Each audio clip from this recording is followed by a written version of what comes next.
This is the Phantom of the Vegan Flatland here, and let's talk about Japan admitting to dissecting World War II POWs.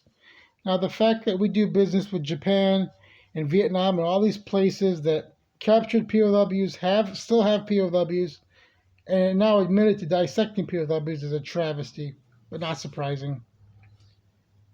And the American government claims they're our enemies, but they're not our enemies, they're their enemies. The American people have nothing to do with these wars. We're forced by association, by default, with the American government. But I want all the governments in the world to know that we have nothing to do with the American government. We're all slaves here. We're all criminals. Please don't hurt us. Please have mercy on us. Don't attack us. If you want to attack anybody, point that missile towards Washington, D.C. Nobody would lose sleep over any congressman, senator, president dying. They can all go straight to living hell. So please, don't harm us, foreign countries.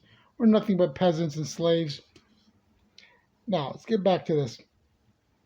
I could never again wear a white smock, says Toshiya Tono, dressed in a white running jacket at the hospital, recalling events. They never dreamed they'd be dissected, these prisoners of war captured in World War II.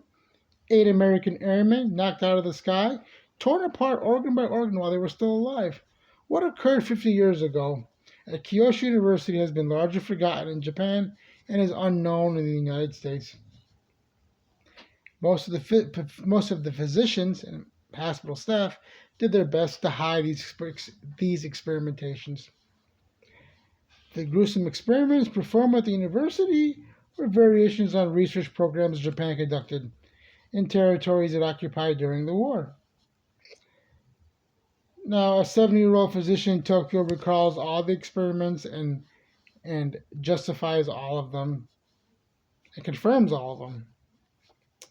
While the victims were alive, the doctors also practiced amputations. Unbelievable. Now, Unit 731, Japan's wartime human experimentation program, was the most brutal.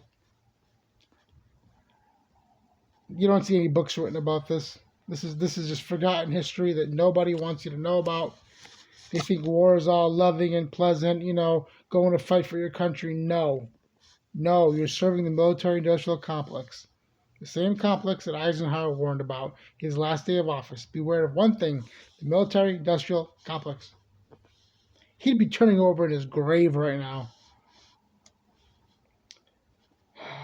Man, this is just insane. Insane. In 1925, the Geneva Convention prohibited the use of chemical and bacteriological weapons. But Dr. Ishii knew that his plans were against the convention, but he also knew how effective these weapons could be. The Ishii group sought out all bacteria and viruses that could prove useful as weapons, and for which vaccines could be developed, so as to protect the Japanese forces using them. Unbelievable. There was no debate among the doctors about whether to do the operations. That is what made it so strange, Tono says. Word of the experiments eventually leaked out. Now, 30 people were brought to trial by Allied War Crimes Tribunal in Yokohama, Japan on March 11, 1948. Charges included vivisection, wrongful removal of body parts, and cannibalism.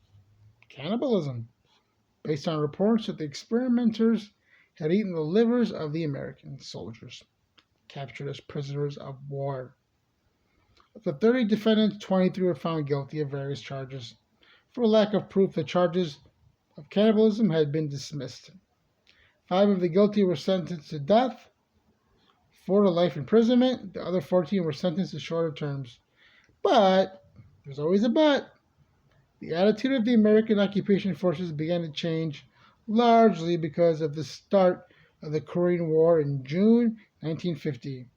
The United States had less interest in punishing Japan, enemy turned ally, like the Vietnamese making all your shoes, the Vietnamese making the American flag, the Vietnamese making the POW prisoner of war flag.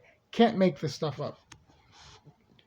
In September 1950, traitor U.S. General Douglas MacArthur, Supreme Commander of the Allied forces, reduced most of the sentences. By 1958, all those convicted were free. Let me repeat that. By 1958, all those convicted guilty were free by the swipe of a goddamn pen of General Douglas MacArthur. So I don't want to ever hear about how wonderful this guy was. None of the death sentences was carried out. You see, folks, it's one big club and you ain't in it. It's like Operation Paperclip, which I'll talk about next. Just disgusting. This world is disgusting. This is forgotten in history. No one talks about it. These poor POWs thought they were brainwashed and serving their country, and they end up on a gurney being experimented on alive, and you don't even know their name. But you know General MacArthur's name, don't you? Did you know he commuted all the sentences, and these men walked scot-free? If you stole a bike in America, you get more jail time than what these terrorists did. Shame on this world. Shame, shame, shame. Shame.